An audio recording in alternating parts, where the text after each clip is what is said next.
Well, hello everybody. Welcome to day 28 of our 40-day challenge. Last week, absorbed a lot of time talking about the vitamin D research from MedCram.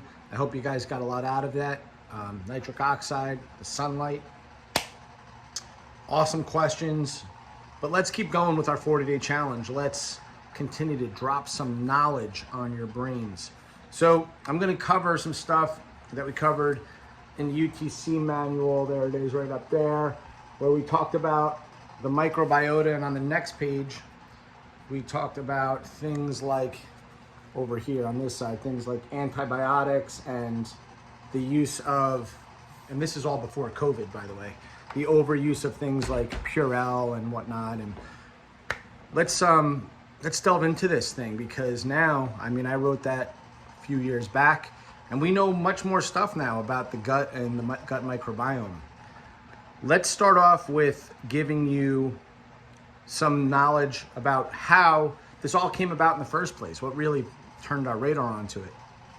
So Dr. Sonnenberg, I think it was at Stanford University. This is going back about 10 years ago. That's Sonnenberg, Dr. Sonnenberg, and his wife. I don't remember his wife's name. They realized that, man, if you take these rats, by the way, we have clinical models of how to make rats fat. And it's the same exact animal model that we follow. You overfeed them sugar, literally cookie dough. That's what they do. It's a cookie dough diet. It's a combination of certain fats and sugars that they love it, and they'll eat it forever. If you listened to what I sent you guys, those of you that I'm coaching, I sent you guys a really awesome thing talking about linoleic acid. You know, I've been saying linoleic acid, linoleic acid, linoleic acid. But I sent you like a 2-hour thing to listen to, and if you did listen to it, you'll also see that there's research models on what happens if you overfeed linoleic acid. Take a guess. You get fat. You get real fat. So I'm saying that because we know how to make rats fat, but how do we make them skinny? Or mice, I don't remember if it's rats or mice, whatever. Well, one of the things they noticed is that all you need to do is take a healthy rat and you transplant the feces into the fat rats, or mouse. Let's say mouse. Mouse are so much cuter than rats. The fat, obese mouse's anus, right? You literally give it like an enema. And you do this a couple of times over the course of however long they did it, and oh my goodness, that being the only variable, those obese mice become skinny mice again. Wow. So this is how this whole conversation sort of started.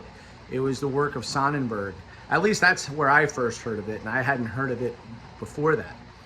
I wrote about it in my book, Chasing 22. I wrote a whole big thing about the gut microbiome, microbiota, and in there I cite them and many other pieces of research talking about the gut microbiome.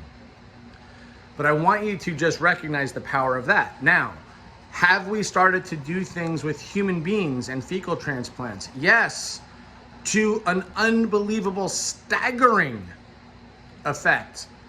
You can listen for yourself, people doing TED Talks, people doing interviews, that they had ulcerative colitis to the point where they were going to have their colons removed, and their last ditch effort was a fecal transplant. And holy cow, for the first time in however many years, they had a normal bowel movement. This is the type of power that I'm talking about. And by the way, you may say, well, maybe there's something else in the feces. No. When they do the fecal transplants, they actually do a filtration process where they isolate the microbes themselves. Now, all of this makes sort of sense once you start to understand the mechanisms by which this is happening in the gut, because we're starting to realize that the gut microbes are communicating to the brain through the vagal nerve. And that vagal nerve, which goes from your face all the way down into your intestines, is that parasympathetic nerve that we've discussed in previous seminars that I paid a whole bunch of attention to, not seminars, excuse me, in previous 40-day challenges, where we talked a whole bunch about that during COVID when we did the breath work, when we did the meditation. We were specifically doing stuff for vagal nerve, which is your rest and digest system. So there is this connection between, it is becoming more and more clear, between the gut and the brain. Why does that matter? I'm going to tell you why it matters. Because what you eat, your gut gets used to. What does that mean? It means that your gut goes, give me more of that. Literally, the microbes are going, this is what we're used to, give me more of that, because that's what we are used to. Do you think bacteria want to die or survive? See, if you look and if you study this topic, and I'm doing this all in 10 minutes, but I'm just trying to get this to make sense to you. Life doesn't want to die. Life wants to continue. So if you're a particular species of bacteria in your gut, of which there are many, so the big thing is gut diversity. We're learning more and more and more. It seems to be the more diverse the gut is in terms of its bacteria, the better health. Now, what we're learning more and more is that the presence of very particular forms of bacteria in the right ratios is what really matters. So, but we do see that certain bacteria are certainly deleterious, but others in the right ratios are phenomenal. So just think about like a rainbow. You want a full spectrum of rainbow. You don't want too much red. You don't want too much green in order for the rainbow to look the right way. Now, I say that because if you're used to, if you have a lot of red in that rainbow, and that's, that makes the rainbow disproportionately red, that is your sugar, salty, fatty, high linoleic acid, meaning that you're eating lots of DoorDash food, and you're going out to restaurants all the time because that's what they cook with. That's what they're frying your calamari in. That's what they're, frying your chicken in. It's all these vegetable oils and eating out of boxes, packages, cans. There's a lot of red there. Those are the foods that you tend to want to overeat. So your gut will reflect that. And that red that we're talking about in that rainbow doesn't want to go away. Those bacteria don't want to die. So they send the signal to your brain, yo, let's get some more of those Fruit Loops. Come on, let's get it. Let's get some more of those Pop-Tarts, please. You see what I mean? Wouldn't you, if you were those bacteria? This is the gut-brain connection. And in my book, Chasing 22, the argument that I'm making 22 times is that you think you've got free will. You think you're making the decision. You think you've got the reins. But I map out 22 things to explain you don't have shit. And one of them, just one, is this bacteria. Because it's amazing. You say to your friend, you say to your family, you say, I'm going to lose weight. I need to get healthy during COVID. I gotta lose weight. And instead you gain 15 pounds. What just happened there?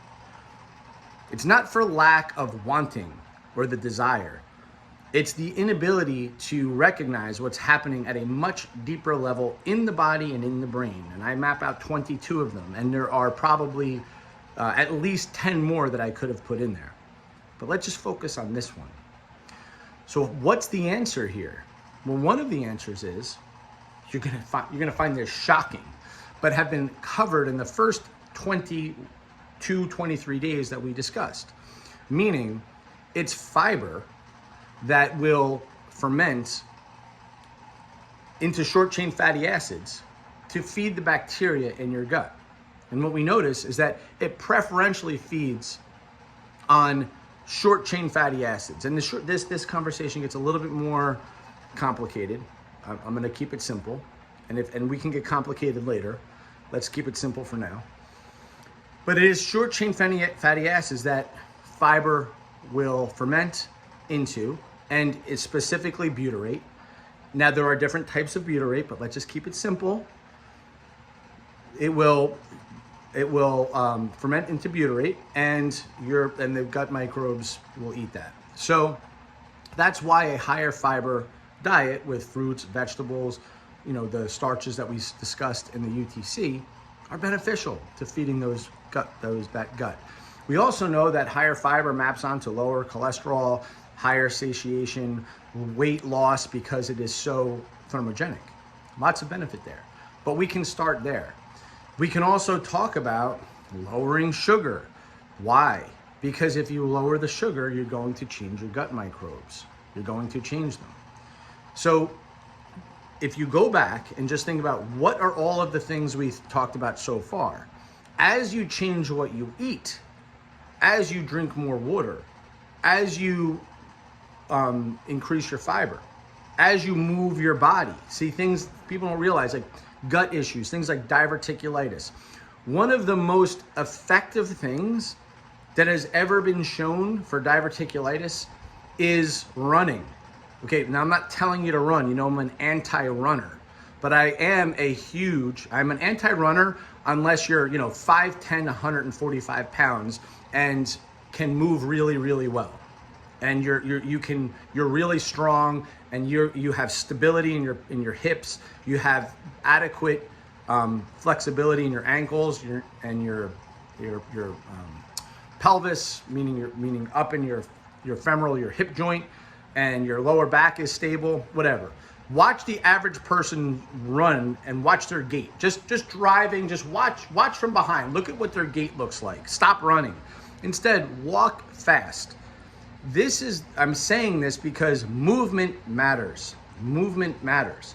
So walk fast, and notice that research has shown to be one of the most effective things for curing diverticulitis.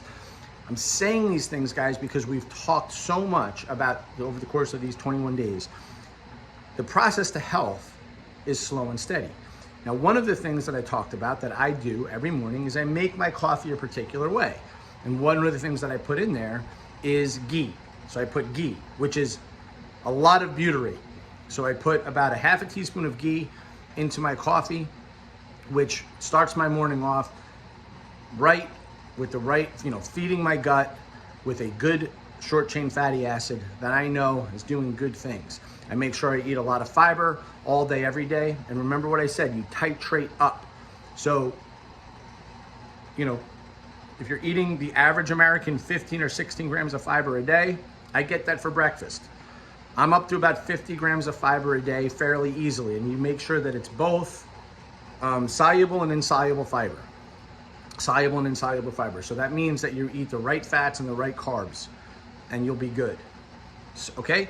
So we're going to focus a lot on the gut microbiome. I wanted you guys to appreciate that its effects are staggeringly profound. And doing something as simple as taking a probiotic, things like lactobacillus in the probiotic, you'll notice that things change for people with things like type 2 diabetes, insulin resistance, by simply adding in a probiotic each night. Okay, and we'll talk more about these things. But guys, you shouldn't have to rely on a probiotic. I'm not saying don't take one. What I am saying is your gut is going to be a reflection of what you eat. It's going to be a reflection of how you move.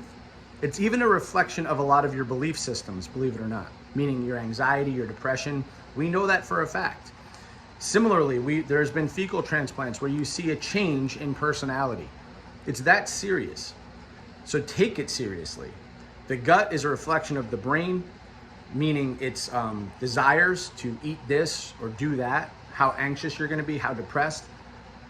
But if you do the things I've been telling you to do in the first half, that includes getting some sunlight, that includes, fixing your digestion, that includes all the other things, moving your body, neat, all that stuff, you're going to start to reverse a lot of things. Your cravings are going to minimize, and you're going to realize, holy cow, man, I'm on my way. All right, guys, have a great rest of the day. Please like, please subscribe, please share. This shit's important. All right, guys.